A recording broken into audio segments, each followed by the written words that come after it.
Watch this video to find out what Pokemon cards I recommend not investing in.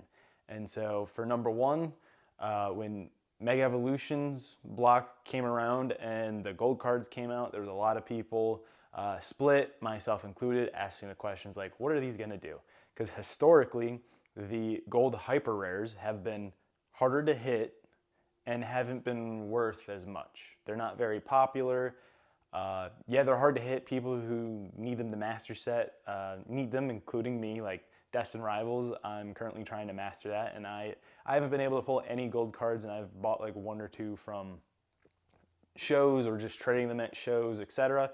So yeah, they're hard to hit, and I mean, I guess they kind of do hold a decent value depending on which ones, but they're not really an investable card. And so when these new arts came out, you know, those hyper rares all had the same art as whatever their illustration rare or their other arts. There's no different art.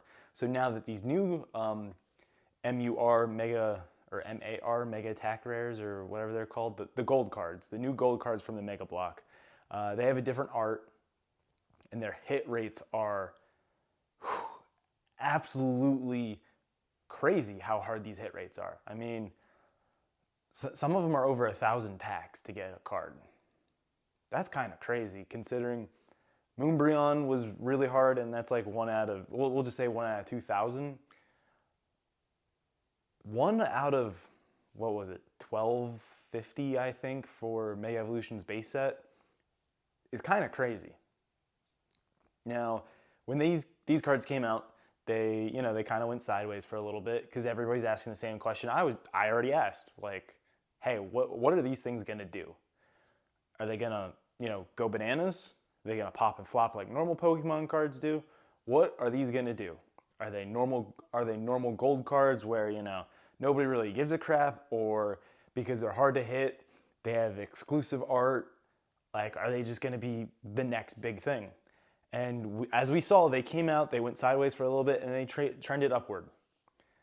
Lucario, I think, and Gardevoir each reached like that $700-800 range, and now they're taking a very big tumble. They're down to like $300-ish, $350, somewhere around there. And honestly, I think that answers the question. These are not cards you want to invest in, at least not yet. I do think if they get cheap, maybe if they get down to like $100, that might be a good play to grab them then. But it's just, gold cards aren't that popular. Number two, I'm going to say small sets. And this isn't a forever thing, it's just for now. This is, Phantasmal Flames, Journey Together, Perfect Order, maybe the next set that is rumored, Ninja Spinner, whatever that's going to be in English, since some cards have already leaked. For that, it also looks like it's going to be a small set. The issue with these are the singles get so cheap so quickly because they're just so easy to hit. Look at the Meowth from Phantasmal Flames. Look at all the chase cards from Journey Together. They're easy to hit. Singles go down because, if I can hit the same card 10 times chasing the Charizard, well, I don't want that card I hit 10 times. Maybe I only want one copy. Well, now I have 9 more to sell. Same thing with everybody else. So as these packs get opened, more of the singles come. And because they're easier to hit, there's more singles. And it just drives the price down. You always want to wait with stuff like that. And even the set itself, usually I try to stay away from buying and holding sealed stuff for at least a little while until things just kind of settle down. Again, easier said than done, especially in this market. This market's just too crazy for anything. Same thing with the singles. Normally the sweet spot for singles is right around that 6-month range. So like Destined Rivals would be worth buying. Like the Destined Rivals singles would be worth buying to complete your master set, whatever it might be. Using Destined Rivals because that's what I'm trying to master it. But the singles just aren't crashing that much.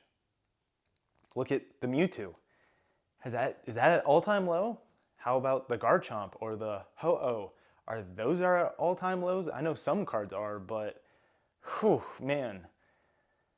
Unless Destined Rivals gets a major booster box reprint and just, I really I don't know if those singles are going to get that much cheaper. Again, usually it's 6 months is the sweet spot, but again, with this crazy market, it's hard to tell. It is so hard to tell. And normally cards, you know, they come out, they do their pop and flop, they pop and just bleed and consistently bleed, and then they hit a low and they trade sideways for a little while, and that's where they go. And then you have the outliers like the Booty Cheeks Pikachu from Surging Sparks and the Greninja from Twilight Masquerade. They popped, they came out, they did a little, and they just started going up. And they were the first two cards to do that. That is definitely the exception to the rule. But again, this market is crazy still. So, I mean, it's tough to say whether the sweet spot is still 6 months. It's just tough to tell. I mean, the Mewtwo kind of did the same thing. The Mewtwo came out and it went up in value. I would also say if you're looking to invest in sealed, anything that's damaged, bad rips, bad dings, just get rid of it now while you can. It's not worth, taking up space or anything like that, because in 10 years, people are going to want a major discount. They want the minty box. They want the box that hasn't been cut open, and just boxes like that. And even if boxes are cut open and stuff like that, to me, like, it makes me question authenticity. Like, hey, have you messed with this? Has this been tampered with? What happened to this box? And the older it gets, the more expensive it gets, the more it's like, that might be fishy. So I just stay away from that. And if it's something that's new on release, hey, just rip it for yourself, especially if you got it at MSRP. Like, hey, just have fun with it, rip it. Or, try to get your money back out of it MSRP, and then, or you take a little bit of a loss and sell it under market and somebody else can buy it, and hey, you get a cheaper rip out of it. You know what I mean? Like, that's okay. But to try to use that as a investment, I'm going to go with no. And same thing with kind of singles. Just look for the near mint copy as much as possible. If you're looking for binder copies for master sets and stuff like that, and you don't care about potentially grading or anything like that, all right, some lightly played copies I can see. And then if you collect damage, I mean, do you, boo? But personally, I don't like damaged. I like PSA 10s. I'm a weirdo like that, which is why I have the Pokemon Center promos in PSA 10s. Like, I don't know, I just like the 10s. That's just how I am. So those are the cards that I would recommend you stay away from, at least for now. Again, the gold cards might come down more in value, and if they fall down to like $100 a piece, it might be worth risking it for the biscuit at that point. I might buy them. And it really just depends where we are in the market, and if they kind of flatten out there and hold steady, yeah, I would definitely buy them. If they don't flatten out and they keep dropping, maybe I'll look for 75 or something like that. And I don't even know if they'll get that low. Let's be real here. I don't even know if they'll get that low. But when they do, if they do, that would be when I'm looking to buy them. Otherwise, I'm staying far away from them, especially at shows when people try to walk around and go, hey, you want to buy this? Hey, you want to trade for this? Absolutely not. Absolutely not. I do not. This is why. If you guys liked the video, smash that subscribe button. If you made it this far in the video, drop a comment below. Say gold in the chat, just so I know you made it this far. And head on over to my website, maxpacks.com. Get yourself some Japanese booster boxes. And we've been dropping English collections, Sword and Shield, Pokemon Center exclusive ETBs, and just Scarlet Violet and Mega Block stuff. So check out the website. Place an order, help supports me. And I'll see you guys on my next video.